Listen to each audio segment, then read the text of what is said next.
Saludos, les habla Efraín Bermúdez, su profesor de anatomía. Para el día de hoy vamos a hablar un poco sobre la región escapular. Esta región escapular está ampliamente relacionada con la región que habíamos explicado previamente en los capítulos anteriores, por ejemplo la región axilar, ya que la región escapular se encuentra relacionada con la cara posterior de la escápula. Habíamos mencionado previamente que la región axilar está en relación a la cara anterior de la escápula, lo que significa que esta región se encuentra posterior a la región axilar. Y además de eso, están comunicadas, por supuesto, unas con otras. En sentido lateral, pues van a ver que la región escapular se va a relacionar con la región braquial. Ok, aquí en la cara posterior de la escápula va a ser nuestro centro de la escápula como nuestro hueso protagonista. Ok, entonces, fíjense acá, por ejemplo, vamos a ver la morfología de nuestra escápula. Por supuesto que en relación a la cara posterior, pero la cara anterior ya la hemos estudiado. Nótese que a diferencia de la cara anterior, en la cara posterior tengo toda la cara posterior de la escápula y la misma se encuentra interrumpida por esta superficie que vemos acá, que conocemos como la espina de la escápula. Esta espina de la escápula permite a nosotros dividir la cara posterior en una porción supraespinosa y otra porción infraespinosa. Nótese que vemos las mismas características que observamos en la cara anterior. Tiene un borde medial o espinal, un borde lateral o axilar, un borde superior con sus diferentes accidentes, costador escapular superior, la apófisis coracoide, ¿ok? Y a nivel del ángulo lateral, pues entonces encontramos la cavidad glenoidea. Aquí entonces sería su ángulo superior y aquí su ángulo inferior. ¿Ok? Esto es como lo que hemos visto en los capítulos anteriores. Entonces fíjese que aquí tenemos la presencia de algo que conocemos como la espina de la escápula, que permite entonces dividir la región, la cara posterior, en un tercio superior y dos tercios inferiores. ¿Ok? Véanse lo fácil que es esto. Yo paso una línea a nivel de la espina de la escápula, otra de este nivel, y dense en cuenta que tengo dos tercios hacia abajo, un tercio hacia arriba. ¿Ok? Cuando buscamos la visión superior, nos damos cuenta que la superficie que presenta la espina de la escápula es cóncava en todos los sentidos. ¿Ok? Y además de eso, dense cuenta que a medida que más lateral se le considera, pues entonces hay una mayor distancia entre la cara posterior de la escápula y la espina, como si ésta se separara de la cara posterior. Y efectivamente es así, al punto en el que pueden observar que a nivel de el tercio, aquí tenemos un tercio, aquí tenemos otro tercio, tercio medial, tercio lateral. A nivel del tercio lateral de la espina de la escápula, vean cómo su morfología cambia completamente. Para empezar, nótese que aquí en este punto tercio lateral ya está separada completamente de la pared posterior de la escápula, presentando lo que conocemos como la escotadura escapular inferior. Tenemos dos, recuerden, aquí está la superior, ¿ok? Y aquí se encuentra la escotadura escapular inferior. Segundo, dense cuenta que el trayecto de la espina de la escápula ya ha venido siempre de medial lateral de posterior a anterior. Aquí en estas porciones cambia bruscamente y se hace un codo, ¿ok? Para cambiar su dirección de posterior a anterior. No solo eso, sino que la morfología de la espina de la escápula cambia completamente y vean cómo está caracterizada por este aplanamiento en un sentido cefalocaudal, ¿ok? Está aplastado así, configurando lo que nosotros conocemos como el acromio. Entonces, así se configura el acromio. Si vemos hacia acá, por ejemplo, en esta imagen, nos damos cuenta que la configuración del acromio es totalmente distinto a lo que se venía presentando en la espina de la escápula.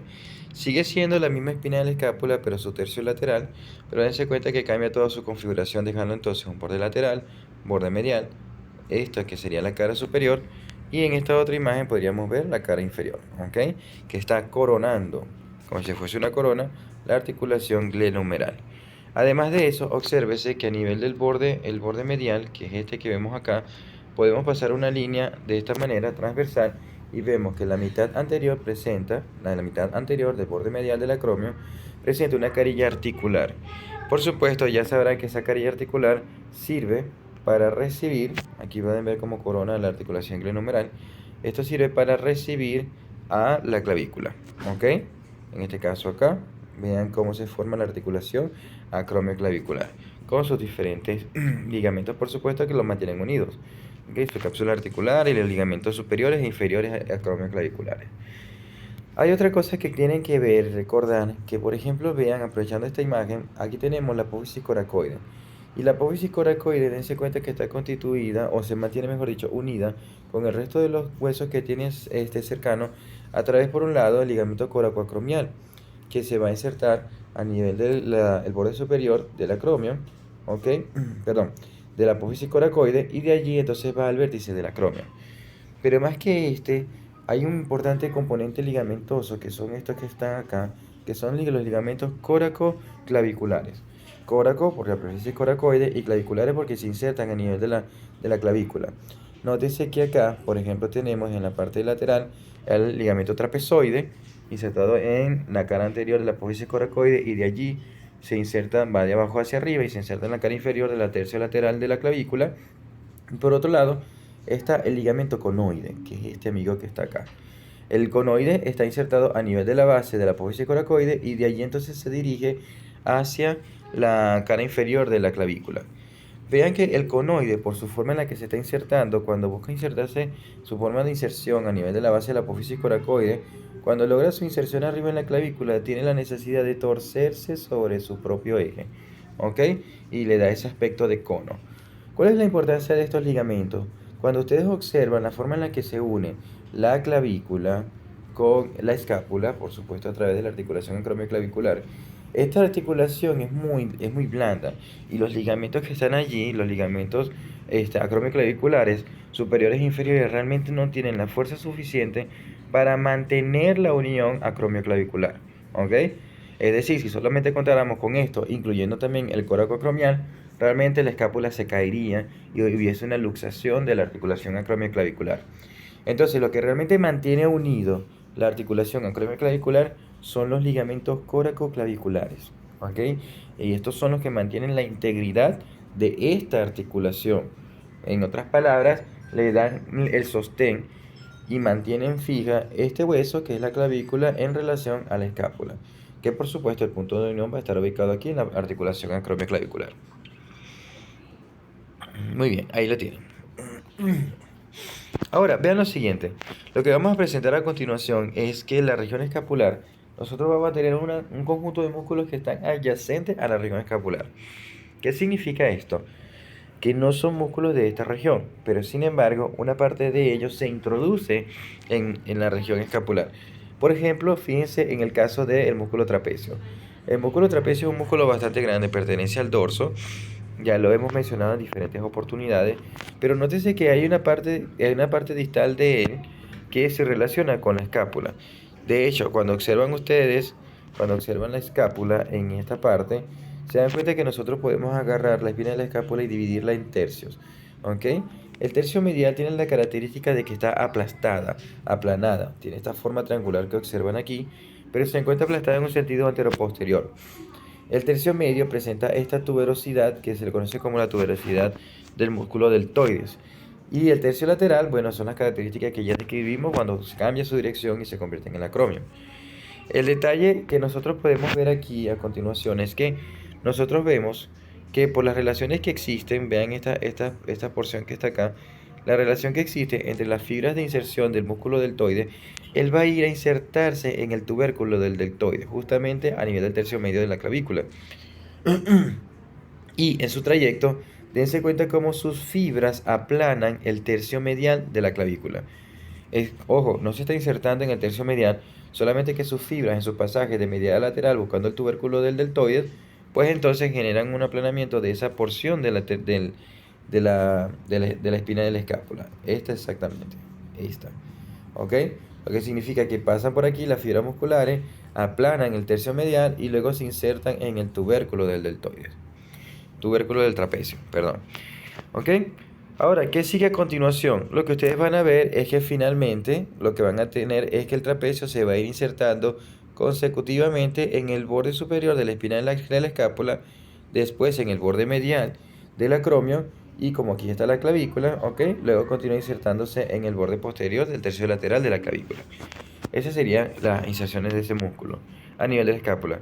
Repito, no es un músculo de la región escapular, sin embargo, se menciona porque evidentemente se está insertando en la región escapular. ¿Cuál otro podemos considerar? El músculo homoyoideo.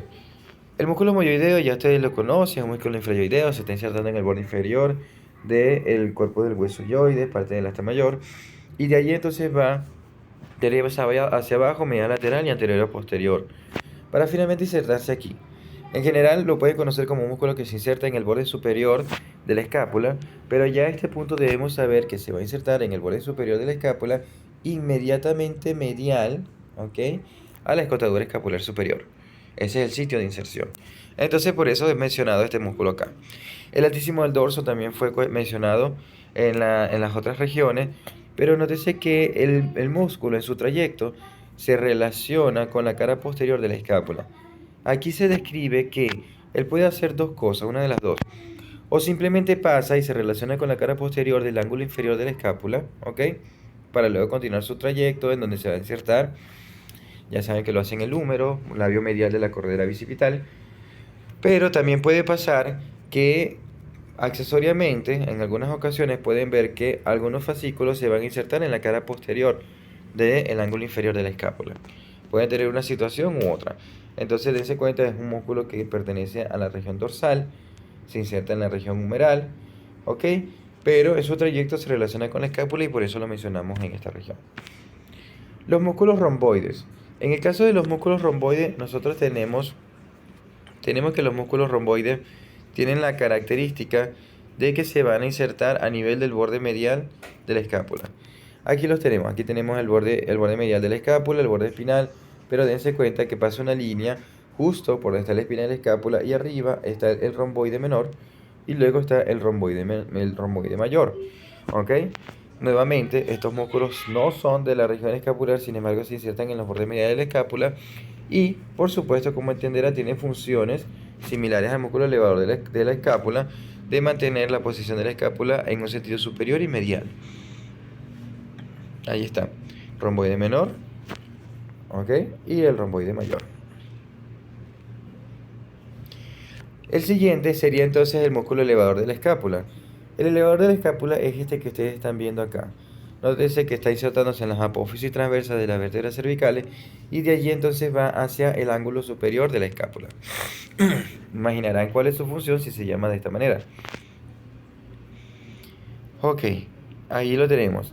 Sería entonces el ángulo, ¿ok? Recuérdense que la escápula tiene el ángulo superior, el ángulo inferior y el ángulo lateral está ocupado por la cavidad glenoidea. Aquí es donde se está insertando, el músculo elevador de la escápula. El músculo deltoides, este tiene su propia región incluso, pero vean, ustedes tienen aquí la cintura escapular, ¿ok? Y el músculo deltoides es el que tiene forma de cono y tiene diferentes fascículos de inserción. Tiene fascículos de inserciones anteriores o claviculares, tiene fascículos de inserciones laterales o acromiales y tiene fascículos de inserciones posteriores o espinales. Bien, y es más, ustedes van a ver que el músculo deltoides se va a insertar primeramente en el borde inferior de la espina de la escápula y luego en el borde lateral del acromio. ¿Ok? Continuando su inserción hacia la parte anterior con la clavícula. Entonces se está insertando en el hueso de la escápula, está entrando en la región escapular, por eso entonces merece que lo describamos en este punto.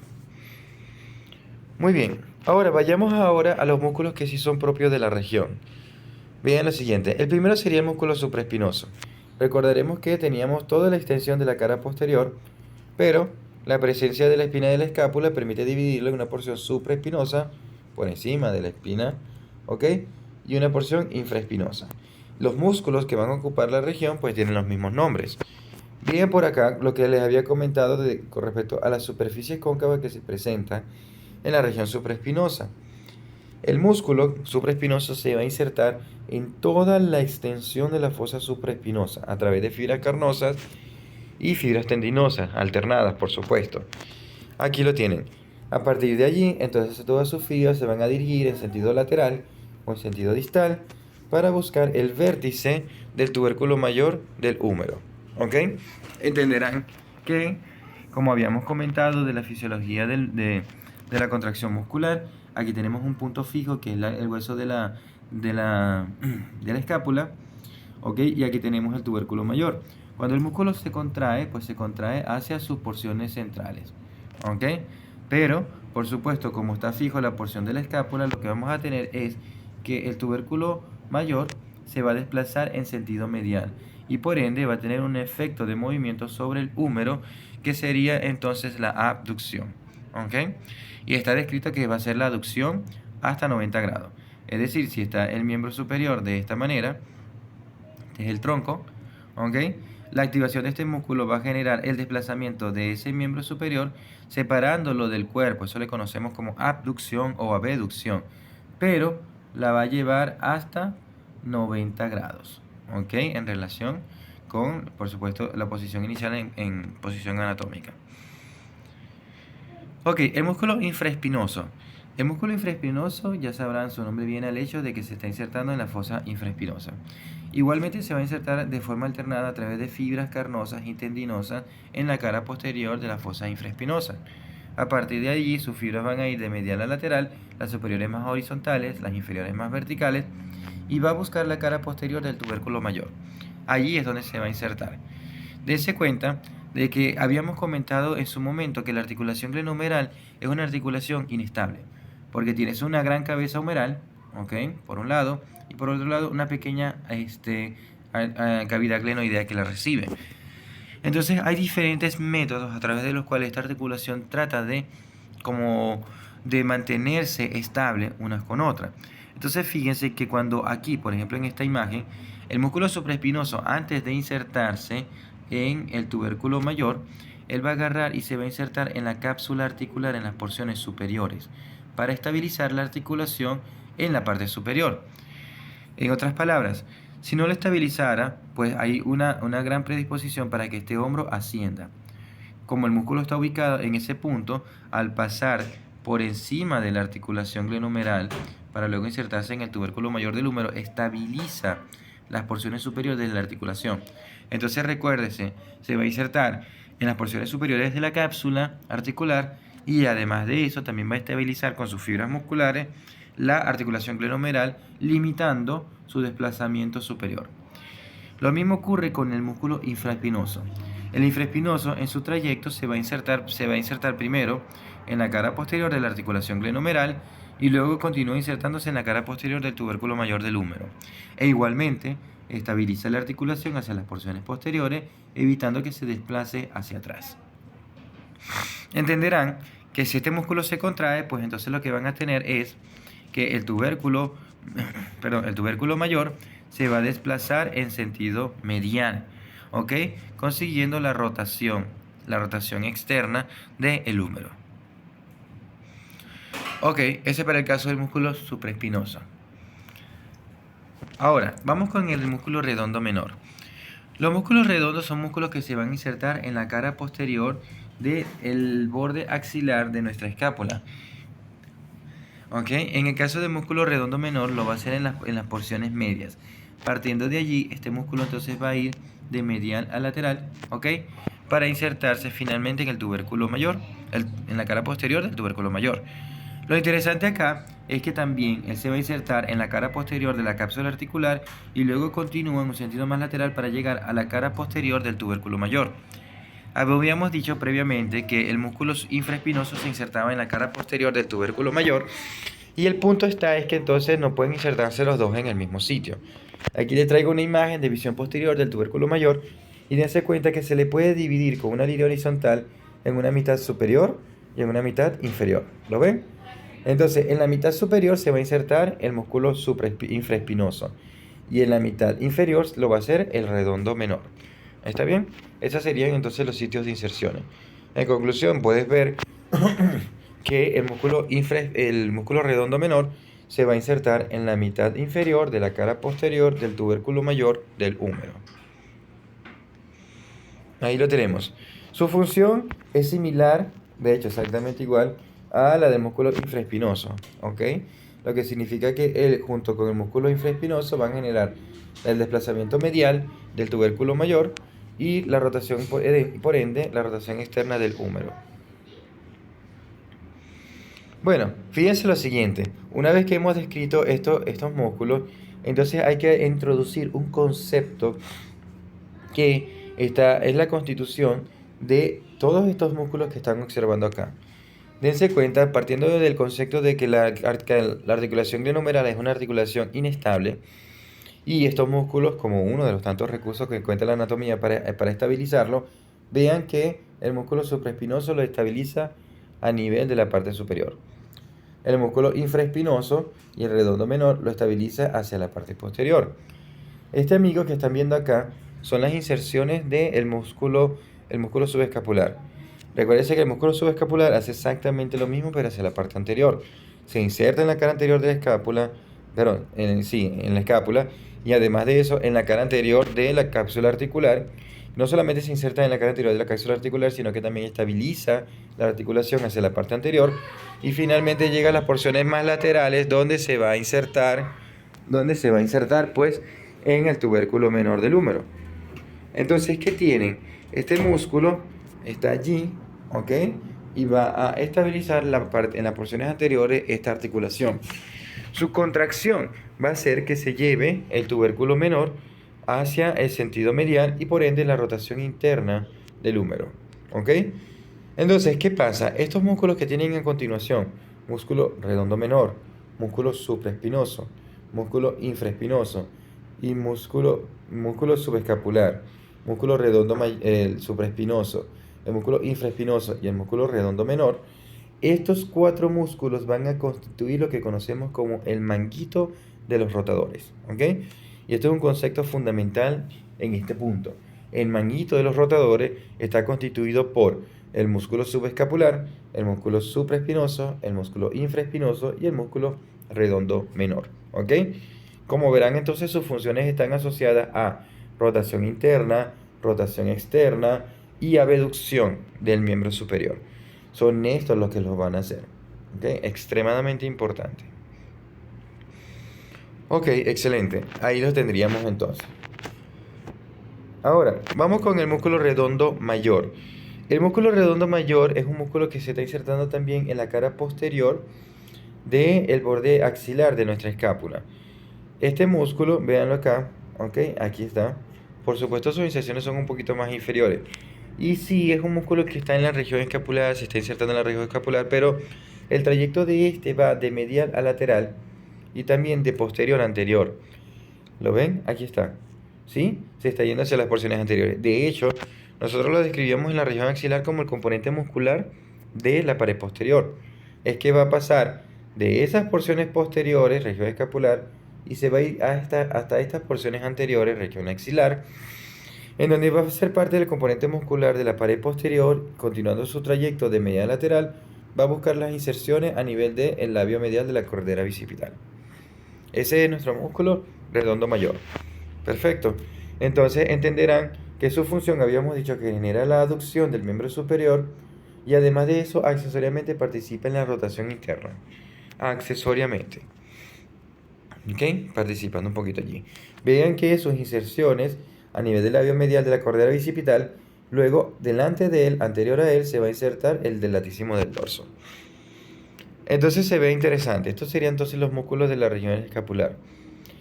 Hablando un poquito de las inervaciones de ellos, pues es bastante sencillo porque nosotros vamos a ver que en el caso del músculo supraespinoso y el músculo infraespinoso va a estar dado por el nervio supraescapular. Ya vamos a hablar más adelante de él. Y en el caso del músculo redondo menor, interesantemente va a estar dado por el nervio axilar o el nervio circunflejo. Ya vamos a ver que el trayecto del nervio circunflejo, cuando veamos los espacios axilares, se relaciona íntimamente con este músculo y por eso se relaciona con él. O sea, está inervado con él.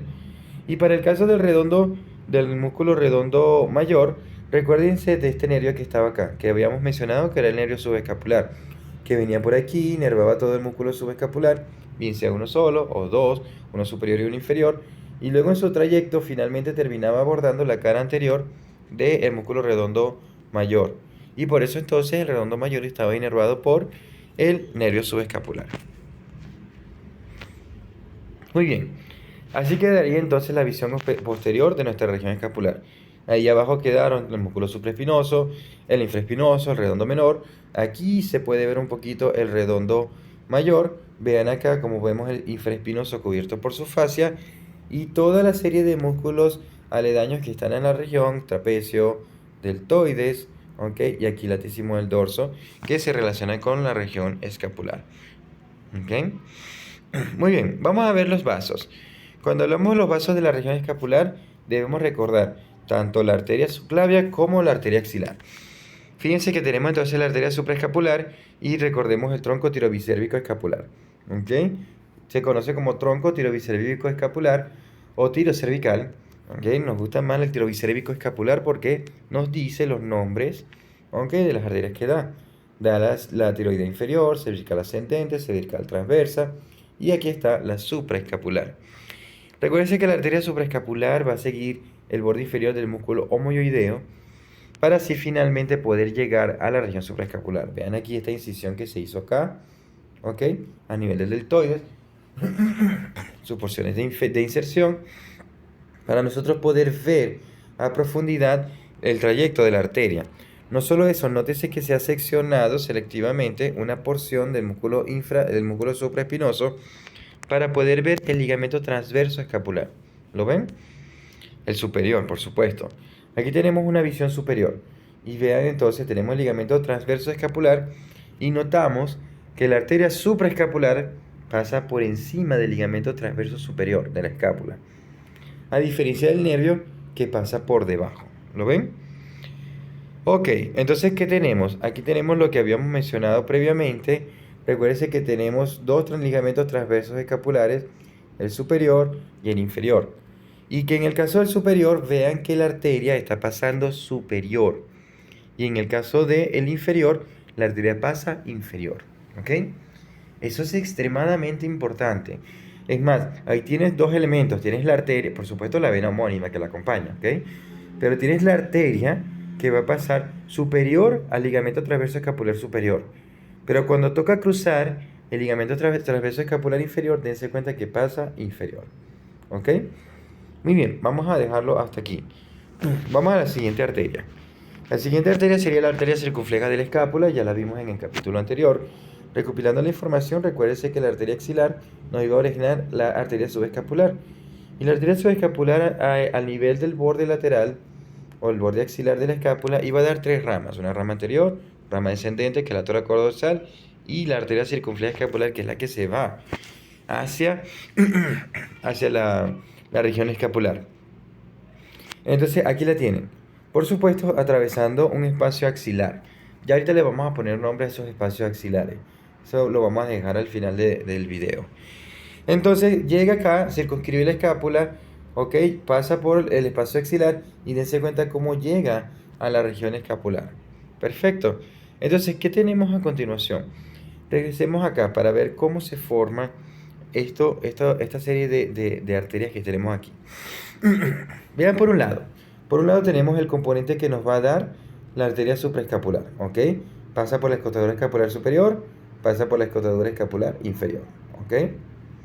Por otro lado tenemos la arteria circunfleja de la escápula, que va a ir en sentido ascendente, ¿ok? Y aquí tenemos la rama inferior, ¿ok? Y vean lo que ocurre acá. De este lado tenemos otra arteria. Esta arteria se le conoce como arteria dorsal de la escápula. Pero cuando buscan su origen, dense cuenta que nos regresa nuevamente hacia el tronco tirobicérvico escapular. Una de las ramas del tronco tirobicérvico escapular era la arteria transversa del cuello. La arteria transversa del cuello en su trayecto va a dar una rama superficial y una rama profunda. Y nótese entonces que la rama profunda de la arteria transversa del cuello es la que se va a continuar como arteria dorsal de la escápula. Vean que su trayecto está en relación al borde espinal o borde medial de la escápula. Bien, entonces, ¿qué tenemos? Tenemos por esta parte superior arteria supraescapular. Por este otro lado tenemos la arteria circunfleja de la escápula, con su rama ascendente y su ramo descendente. Y hacia las porciones mediales tienes entonces la arteria dorsal de la escápula. Vean lo que ocurre acá. Tenemos que la arteria supraescapular se va a anastomosar con la arteria circunfleja de la escápula. ¿Lo ven?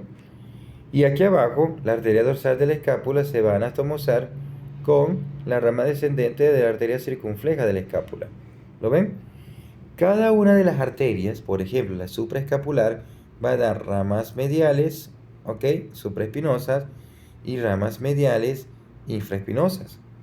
La arteria circunfleja de la escápula va a dar ramas mediales infraespinosas, ¿ok?, la circunfleja de la escápula. La arteria dorsal de la escápula va a dar ramas laterales supraespinosas y ramas laterales infraespinosas. Entenderán que aquí se hace también un cúmulo anastomótico supraespinoso e infraespinoso. ¿Lo ven? Y en ese sentido, dense cuenta entonces cómo se forma el círculo anastomótico periescapular. El círculo anastomótico periescapular. ¿Ok? Es decir, es un círculo, como su propio nombre lo dice, de anastomosis en la periferia de la escápula. ¿Ok? Dada por la arteria dorsal de la escápula por un lado, ¿ok? La arteria supraescapular por otro, ¿ok? Y la arteria circunfleja de la escápula. Sencillo. Círculo anastomótico periescapular. Muy bien. Excelente. Ese sería entonces nuestro componente arterial. Ahora vamos a los espacios axilares. Cuando hablamos de los espacios axilares estamos hablando de una especie de huecos o espacios que permiten la comunicación de la región axilar con la región escapular, ¿ok? Y a su vez también con la región braquial. Veamos el siguiente diagrama. Tenemos por un lado un triángulo, ¿ok? Que está representando pues nuestra escápula. Y por el otro lado, en la parte lateral, esto es visión posterior, ¿ok? En la parte lateral, entonces estamos viendo nuestro húmero, ¿sí? Tubérculo mayor por aquí, tubérculo menor por acá. Si magnificamos un poquito la imagen, nos quedaría de esta manera. Tenemos el húmero acá, húmero lateral, escápula aquí, medial. Ahora, ¿qué pasa? Nosotros vamos a disponer a nuestros músculos redondos de esta manera. Aquí viene el músculo redondo menor, se inserta en la cara posterior del borde axilar de nuestra escápula, de ahí va de medial a lateral, de inferior a superior, para buscar la mitad inferior de la cara posterior del tubérculo mayor del húmero. Luego van a tener el otro músculo redondo, que se va a insertar en las caras posteriores del borde lateral de la escápula, de ahí va de medial lateral y de ahí posterior a anterior, algo de inferior a superior, para insertarse en el labio medial de la corredera bicipital. Entonces, ¿qué pasa? El espacio entre el húmero y la escápula, dense cuenta que ya está ocupado por estos músculos y se configura entre estos dos músculos lo que conocemos como el gran triángulo de los redondos. ¿Ok? Miren acá, se configura el gran triángulo de los redondos. ¿Bien? Vamos a pintarlo de esta manera. El gran triángulo de los redondos. Todos los triángulos, ustedes saben que a nosotros nos encantan los triángulos y nos gusta decir, cónchale, ¿dónde está el vértice? ¿Dónde está la base? ¿Cuáles son los límites? Y por lo tanto tienen que conocer todo eso. Entonces, el gran triángulo de los redondos tiene una base lateral y un vértice medial. Aquí está el vértice, ¿ok? Y aquí está la base, ¿sí? Entonces, ¿qué pasa? Base lateral, vértice medial. Su límite superior está dado por el músculo redondo menor.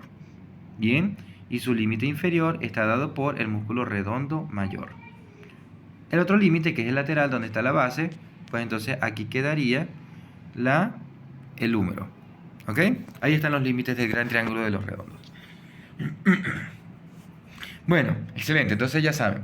Podemos ser un poquito más específicos y decir, bueno, el límite superior, el triángulo de los redondos, el límite superior es el borde inferior del redondo mayor. El límite inferior es el borde superior el límite superior del gran triángulo redondo es, límite superior es el borde inferior del redondo menor. El límite inferior sería el borde superior del redondo mayor. Y el límite lateral es el borde medial de la diáfisis del húmero. Y específicamente aquí está ubicado el cuello quirúrgico del húmero. ¿Está bien? Esos serían sus límites. Ahora, ¿qué pasa? La cosa no llega hasta ahí porque vamos a poner a continuación un músculo que tiene 3 cabezas, pertenece a la región braquial y una de sus cabezas va de inferior a superior para insertarse en el tubérculo infraglenoideo. ¿Ok? Ya sabrán que se trata de la cabeza larga del músculo tríceps braquial. Entonces, ¿qué pasa? Nuestro gran triángulo de los redondos se divide en 2 figuras geométricas. ¿Ok? Por un lado, tienen el espacio axilar medial y por otro lado tienen el espacio axilar lateral, ¿ok? Este espacio axilar medial también se le conoce como triángulo húmero, ¿ok? Húmero tricipital, ¿ok? Porque está entre el húmero y el tríceps. Sí se ve, ¿no?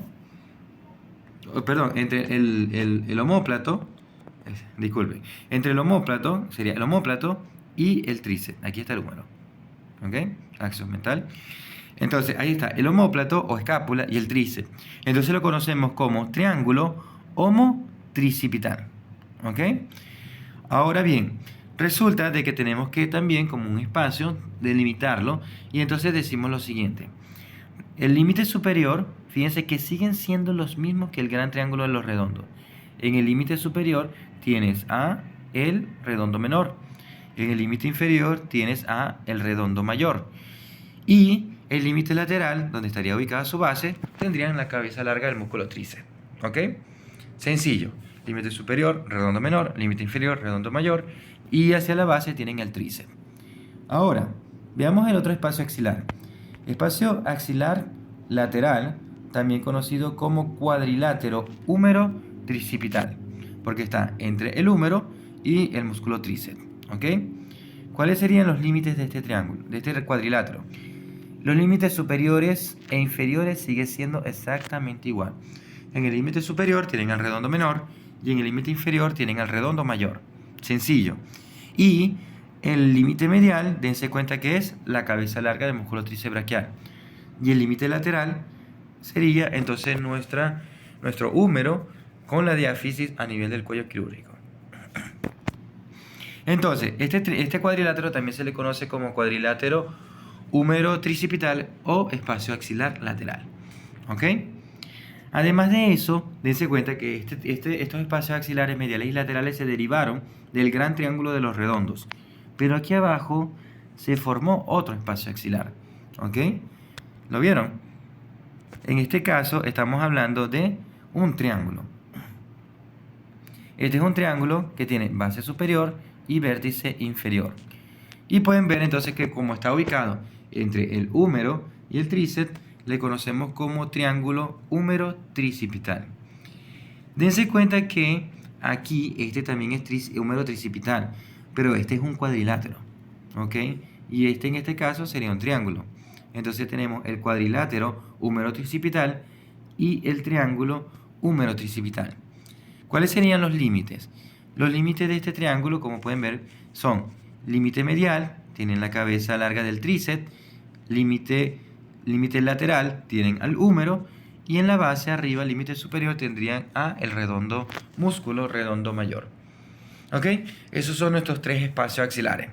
Conocemos entonces como espacio axilar medial o triángulo homotricipital, espacio axilar lateral o cuadrilátero húmero tricipital, espacio axilar inferior o triángulo húmero tricipital. Ok, ahí quedaría. Aquí tenemos la imagen, una visión posterior de nuestra escápula y nuestro húmero. Ok, y vamos a colocar nuestros músculos redondos. Ahí está el gran triángulo de los redondos. Así se ve más o menos en la vida real. Entonces tienen arriba redondo menor, aquí abajo redondo mayor, ¿ok? Y aquí tienen la cabeza larga del músculo tríceps braquial. ¿Lo ven? Tienen entonces nuestro espacio axilar medial o triángulo homotricipital, nuestro espacio axilar lateral o cuadrilátero húmero tricipital y nuestro espacio axilar inferior o triángulo húmero tricipital. ¿Ok?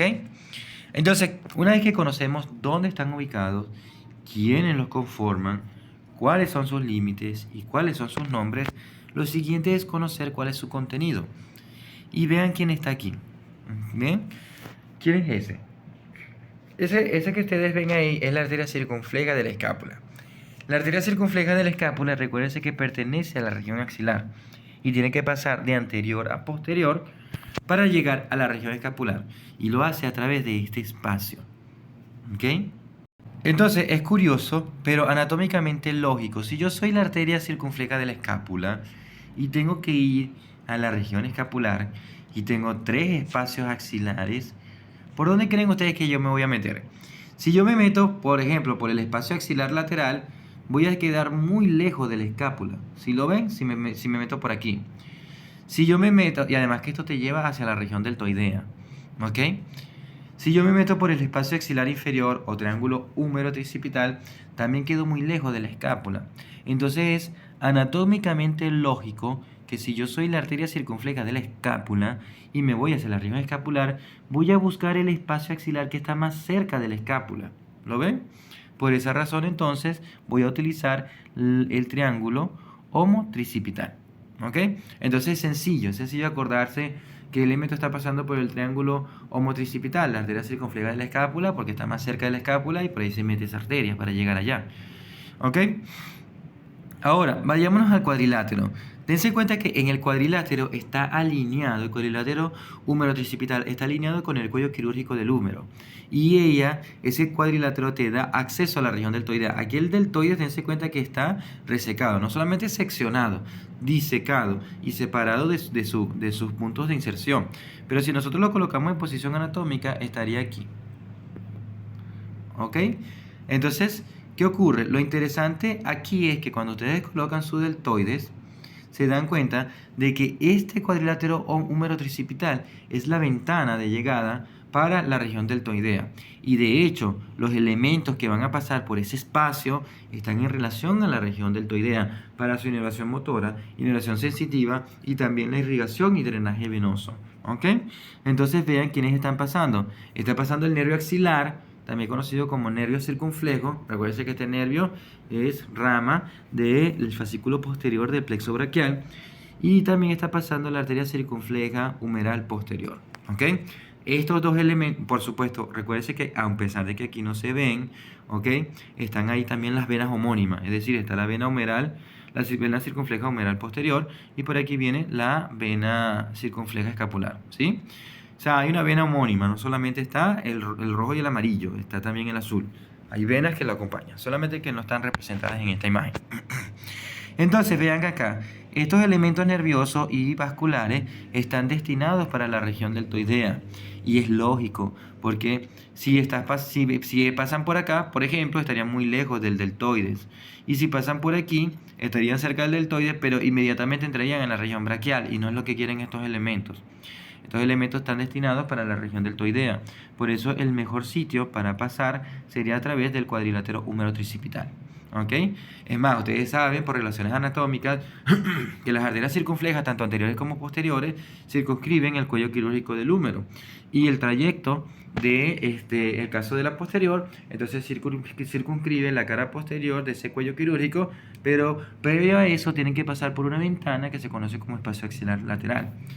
Y lo mismo hace el nervio circunflejo o el nervio axilar, también se conocen con los dos nombres. ¿Ok? Pasan por la cara posterior del cuello quirúrgico del húmero y para hacerlo tienen que atravesar el cuadrilátero húmero tricipital. ¿Ok? Y el último espacio, que es el espacio axilar inferior, es la ventana llegada a la región braquial. Entenderán entonces que los elementos que van a tener, aquí, así, los elementos que van a tener en esta ventana van a ser elementos que están destinados a pasar a la región braquial posterior. ¿Quién? La arteria braquial profunda, ¿ok? Que ahí la tienen, y el nervio radial, ¿sí? Recuerden que el nervio radial es muy característico, que incluso ustedes lo ven en la cara posterior del húmero. En la cara posterior del húmero hay un surco oblicuo, que es el surco para el nervio radial. Y de hecho, el nervio radial en su trayecto es el que realiza o el que deprime esa zona y genera ese surco. Perfecto. Entonces, nótese que estos elementos, los elementos que van a pasar por el espacio axilar inferior, ¿okay? Que es una ventana para llegar a la región braquial posterior, va a ser elementos como la arteria braquial profunda y el nervio radial, que son elementos que efectivamente van a ir hacia la región braquial posterior. ¿Ok? Entonces nótese que una vez que nosotros conocemos los tres espacios axilares, dónde están localizados, cuál es su forma, cuáles son sus límites, cuando nosotros vamos a sacar cuál es su contenido, dense cuenta que son estos elementos que están acá. Pero la disposición, o sea, no es una cuestión tanto de memoria, sino es una cuestión más de lógica, ¿ok? Entonces es lógico que la arteria circunfleja escapular pase por el espacio axilar medial, porque está más cerca de la escápula. Es lógico que el nervio circunflejo y la arteria circunfleja humeral posterior pasen por el espacio axilar lateral o cuadrilátero húmero-tricipital, porque de ahí los lleva hacia la región deltoidea, cercano a la diáfisis del húmero. Y es lógico que la arteria braquial profunda y el nervio radial pasen por el espacio axilar inferior, porque eso los lleva muy cerca y es la ventana de llegada hacia la región braquial posterior. Bien, resulta bastante sencillo. Quiero también acotar, extremadamente importante, que los límites superiores, del triángulo húmero-tricipital y del cuadrilátero, el triángulo homotricipital y del cuadrilátero húmero-tricipital, habíamos dicho que era el músculo redondo menor. Eso en una visión anterior o visión escapular. Porque ¿qué sucede cuando yo busco la visión anterior? En la visión anterior yo noto que el músculo subescapular ha escondido por completo el trayecto del músculo redondo menor. ¿Lo ven? Sin embargo, yo sigo viendo mis espacios axilares. ¿Lo ven? ¿Sí? Entonces, en ese sentido, dense cuenta que en una visión anterior o en una visión axilar, el límite superior del triángulo homotricipital sería el músculo subescapular. ¿Lo ven? Y el límite superior del cuadrilátero húmero-tricipital sería el músculo subescapular. Lo que quiero que noten es que los límites superiores va a cambiar dependiendo de la visión anterior o la visión posterior. Por eso entonces allí es muy importante que estén pendientes para términos de alguna evaluación, que tiene que ver con qué visión le están preguntando. O sea, si le están diciendo que el límite superior del triángulo homotricipital es el músculo subescapular en una visión anterior, pues correcto. Vean cómo el músculo subescapular, que es este amigo que está aquí, en una visión anterior o en una visión axilar, él va a configurar el límite superior del triángulo homotricipital y del cuadrilátero húmero-tricipital. Entonces, ojo con eso. Tienen límite superior en una visión escapular, es el redondo menor. Y el límite superior en una visión axilar es el músculo subescapular. Perfecto. Entonces, los dejo con esta imagen, Este es un punto álgico en región escapular, los espacios axilares. Así que, por supuesto, para poder llegar a nosotros a los espacios axilares, tenemos que conocer cómo es la escápula, los músculos, sus regiones, las estructuras que pasan por allí, Pero queremos llegar a este punto también, súper importante. Entonces, los espacios axilares, triángulo homotricipital, cuadrilátero húmero-tricipital y el triángulo húmero-tricipital, con los elementos que están pasando a través de ellos. Excelente. Ha sido todo en esta oportunidad. Espero que le haya sido de utilidad. Para cualquier cosa, pues está en mis redes sociales, WhatsApp, en donde me pueden preguntar y plantear las dudas. Ha sido todo. Saludos.